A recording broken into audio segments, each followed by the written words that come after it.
துபாயில் நடைபெறக்கூடிய கார் பந்தயத்தில் அஜித் பங்கேற்றிருக்கக்கூடிய விஷயம் அப்படின்றது நிறைய பேர்கிட்ட கவனம் பெற்றிருக்கு. இந்த ரேஸ் எப்படி நடக்குது அப்படின்னு எல்லாரும் தெரிஞ்சிக்க விருப்பப்படுவீங்க. அந்த வகையில் பார்க்கும்போது இது ஒரு 24 மணி நேரம் தொடர்ச்சியாக நடைபெறக்கூடிய கார் பந்தயம்.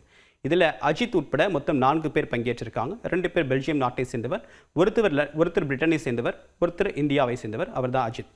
அஜித் தான் இந்த அணியுடைய உரிமையாளர், கேப்டன் அப்படின்னு சொல்ல முடியும்.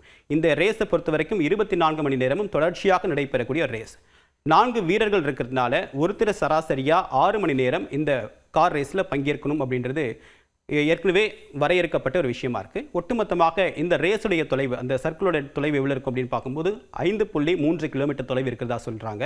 ஸோ 24 மணி நேரமும் கண்டினியூஸாக தொடர்ச்சியாக நீங்கள் காரை இயக்கும்போது அந்த காருக்குள்ளே அதிக அளவுக்கு உஷ்ணம் உருவாகும். இந்த கார்கள் சராசரியாக 200லேருந்து 260 கிலோமீட்டர் வரைக்கும் பயணிக்கக்கூடியது அப்படின்னு சொல்லியிருக்காங்க. அந்தளவுக்கு வேகமாக பயணிக்கும் போது உள்ளே இருக்கக்கூடிய ஓட்டுநருடைய உடல் எடை மிகப்பெரிய அளவுக்கு குறைக்க வாய்ப்பு இருக்குது அப்படின்னு சொல்லியிருக்காங்க. அதனால தான் அஜித்துடைய அண்மைக்கால ஃபோட்டோஸில் அவர் சற்று உடல் மெலிந்திருக்கிறத நம்மளால் புரிஞ்சிக்க முடியுது.